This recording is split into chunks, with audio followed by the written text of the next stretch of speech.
Try to picture this. The one you've been with for all of your years. Those in the know about all of. All of a sudden, you find yourself ensnared in a labyrinth of medical equipment, unsure of what to do with your eccentricities, joys, and worries.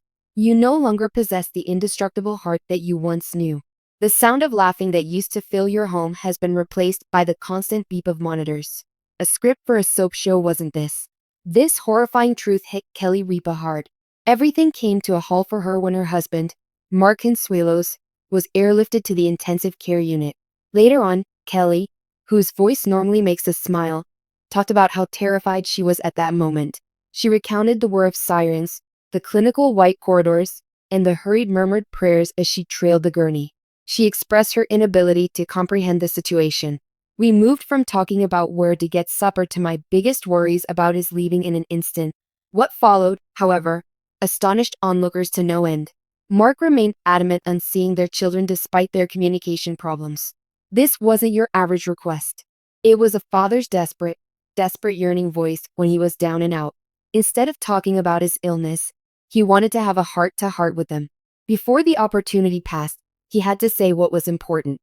Learning that there was a single request made between Elle and Gone, Kelly was horrified to hear that one request delivered in a laborious manner. It tore her to pieces. Should she respect his want and protect their children from the terrifying reality of the intensive care unit? Or should she follow his wish and make them face a world they weren't ready for? Love was her choice. Anxieties pervaded the air when the kids showed up. Mark spoke to each youngster separately, using all his vigor as Kelly watched. He emphasized the need of bravery and accountability to his first son, kindness and perseverance to his middle child, a hushed message of happiness and the power of laughter for his youngest. At this point, the mental strain became unbearable. As Kelly watched, she understood her husband was preparing their family for his eventual departure. The special combination of love and grief that she saw in his eyes was palpable, an expression befitting a person on the verge of collapse. Seeing the one you care about most appear to be okay with the concept of letting go was a nightmare come true. The event that broke her came next. Mark murmured to Kelly, "If I can't tell them tomorrow, promise me you'll keep telling them how much I love them." As the children stepped away, Kelly felt her heart sink at that request, at the possibility of that dying wish. It was also the driving force behind her determination to remain by his side and press on when it appeared like there was no hope. During the lengthy, silent hours spent in the intensive care unit waiting room, Kelly held onto her beliefs, cherished memories, and the idea of all the experiences they still had yet to share. She had an epiphany amid the intense care unit's harsh light. This is a moment that every family has to deal with.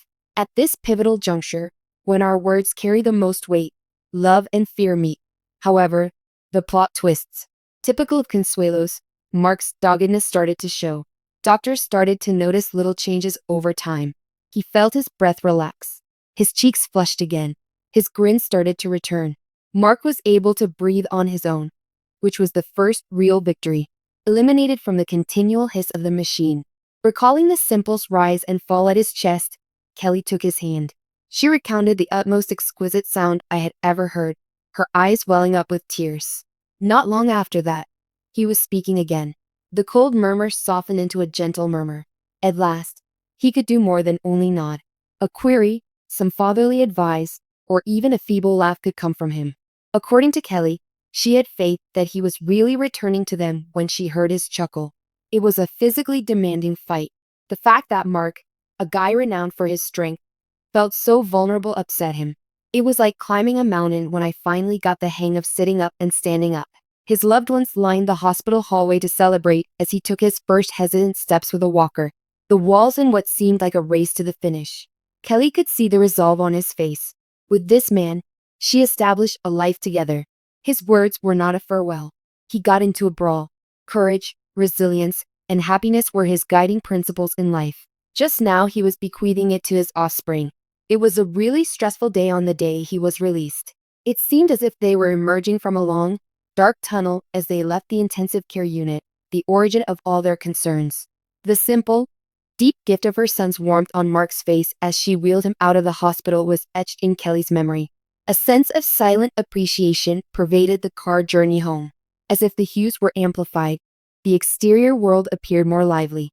The battle didn't finish when we got home. The new normal has begun. Weeks of rest and treatment were necessary for recovery. But this time around, everything was different. They stood out. Their hectic public lives suddenly felt insignificant. Right now, the peaceful moments were what really counted. Nothing beats starting the day with a cup of coffee on the porch, ending it with a movie night in, or simply being in the same room with someone you love. Kelly decided to tell their tale because of this profound change in viewpoint. More people than simply their immediate relatives were involved. Everything is prearranged on television. Biggest moments in real life don't follow a script, she said. The glitz and glamour disappeared as soon as they were put to the test. The essential reality was all that remained. Love is the most important thing in the world, and nothing can steady you like family. The journey home from the hospital did not mark the end. A new, less noisy, and much more complicated conflict was about to begin. Kelly Ripa's exhilarating rush after what felt like an eternity, the crisis's frenetic intensity had faded, leaving behind a fragile, heavy weariness. Physically active man Mark Consuelos was now a passenger in the automobile and in his own rehabilitation. There was an ear-piercing stillness in their house. The intensive care unit's hush, solemn tones, the constant beeping of monitors, and the hiss of oxygen had scored their reality for weeks. The click of a thermostat and the hum of a refrigerator, which are everyday sounds, now seemed strange and nearly too loud. It felt like a harsh understatement to say that this was the new normal. There was no straight road to recovery. There was a lot of back and forth, which was very annoying.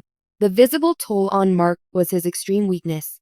The invisible toll on Kelly was her hypervigilance and the terror that settled in her gut whenever Mark slept too soundly or coughed unexpectedly. And the physical toll on Mark was his struggle to regain strength and the sheer frustration of his body betraying his will. After years of being a scared wife, she was now a full-time caretaker, one that called for a unique set of abilities, the stamina of a marathoner, rather than the speed of a mad dash. Even the kids were finding their way around unfamiliar territory. This lesson of their father's mortality aged a child instantly, and they were compelled to face it. The unstoppable father, who had taught them to be brave and resilient, was suddenly the one in need of assistance. But it was precisely in that frailty that the principles he had taught took root.